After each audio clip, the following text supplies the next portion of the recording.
Welcome back to the High Performance Homestead. It is time for radiant floor heating. So we're going to be installing all of the PEX lines and everything for the radiant floor.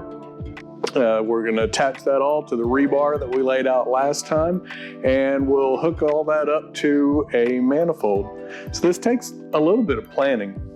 I took one of the drawings of our footprint for the house, and I asked my wife to do a grid pattern. So a grid of every 12 inches, there's a grid, so I could just count everything out. And the reason I wanted to do that is to make sure that I was getting enough PEX line where I needed it. So with the research that I've done, they recommend that each loop of the radiant floor heat system needs to be about 300 feet, and all of them need to be around the same amount. So we've got our hot water heater. I still don't know whether I'm doing a normal tank type hot water heater, probably am, or a tankless hot water heater.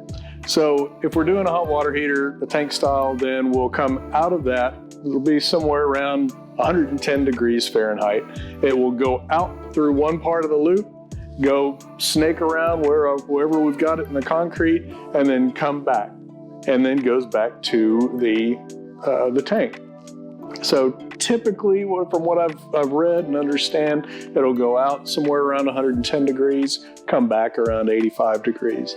That's part of what makes it such an efficient system, is we're looping the same water all throughout the slab. It's going out at 110, coming back 85. Obviously, those numbers are going to change a little bit depending on the application, but then you're just warming the water that's at 85 degrees back to 110. So that's what, a 25 degree or so delta. So it's not that much energy expended to heat that water back up. So depending on what the slab footprint is and how many square feet that is, will depend on how many loops you have. In our case, I ended up with 6 loops, all just under 300 feet long. So I took that footprint with the 1 foot grid system in there and drew out every one. And it took several tries of trying to figure out how to make it be about 300 feet. And then I color coded each one and ended up with what I ended up with. And so then I just took that color coded key or map out to the pad with a roll of PEX and started going. The cool things about PEX pipe is not only do they have printed on the pipe itself the product information and the size and everything, but it's also got the feet markings. So about every 5 feet or so, it shows a number, and that way you can count how many feet that you have used. Like I said, we're looking for 300 feet per run. So in this drawing here on the upper right corner there, that's my kitchen and part of the dining room. The green on the lower right is part of the dining room and the living room. So that's the great room area. The blue is our master bedroom. The brown is our master bathroom. And then the purple and yellow are the garage. So initially, when I mapped everything out, the kitchen was going to be 265 feet, and it ended up being 247. The great room was, the living room and kitchen was 266, I ended up at 290. Master bedroom was 294, ended up at 263. The master bath was also 294, ended up at 268. The yellow there in the garage was, I think, 292, and I ended up with 301. And the purple there, 220, and I did 264. I ended up with a little bit different configuration once I actually started doing it.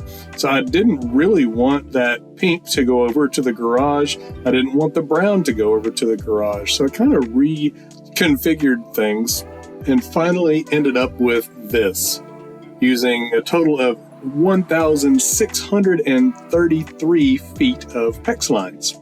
So now it didn't change much, but we've got the kitchen area, and then the living room area, our master bedroom, the master bathroom, and the first part and second part of the garage, ending up with an entire system.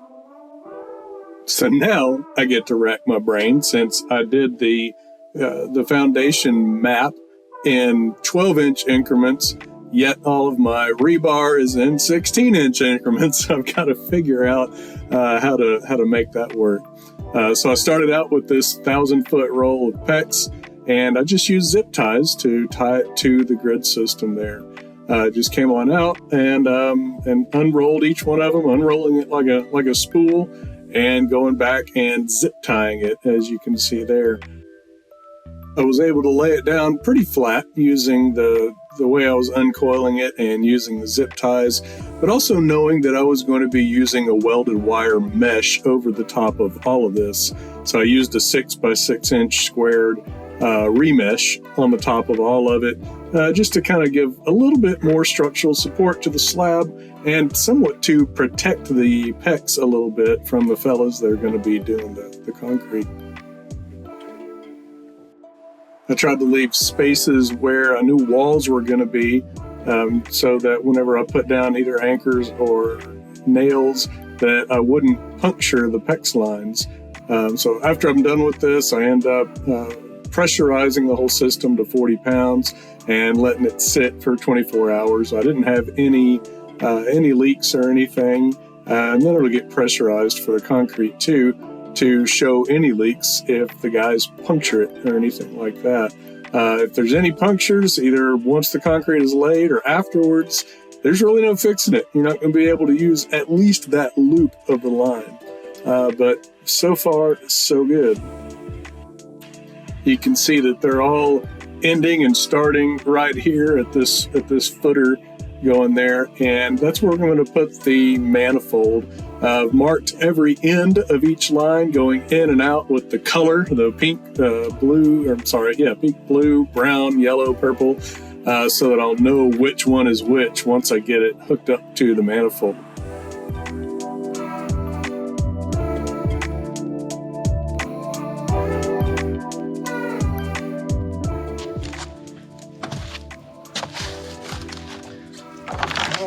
Now, I built a little thing here to support the PEX manifold for the underfloor heating, and it's a little rickety. I might have to add something else to it, but it's kind of temporary. I had to go to the store and get some clamps for these conduit here, because I want, the way that it comes out of the concrete is the way it's going to come out of the concrete from here to eternity. So I want to make sure that's nice and clean. So I'm going to try to line these up as best as I can. Have all 12 pipes coming up, and then we'll have to fish some behind, some forward. This lower will be the supply manifold that goes out, and then when they come back, this will be the return manifold.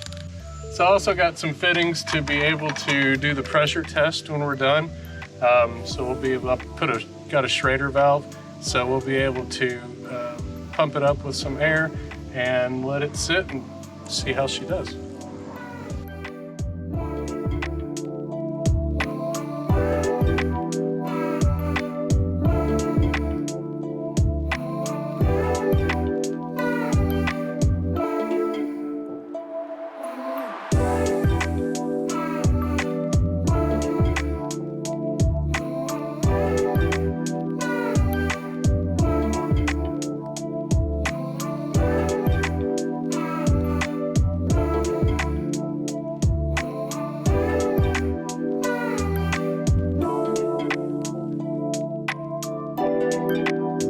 We haven't discussed this.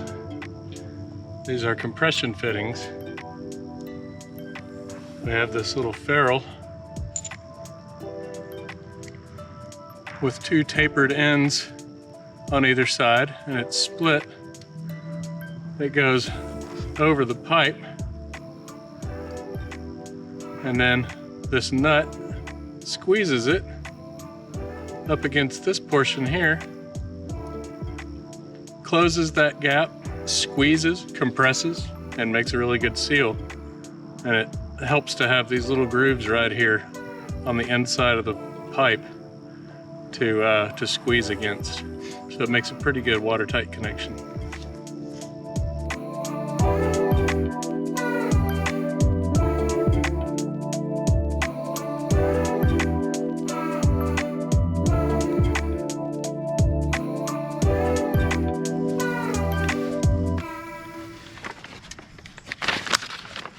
That's it. All right, that is it for this episode of High Performance Homestead. Thanks for sticking around for the PEX install.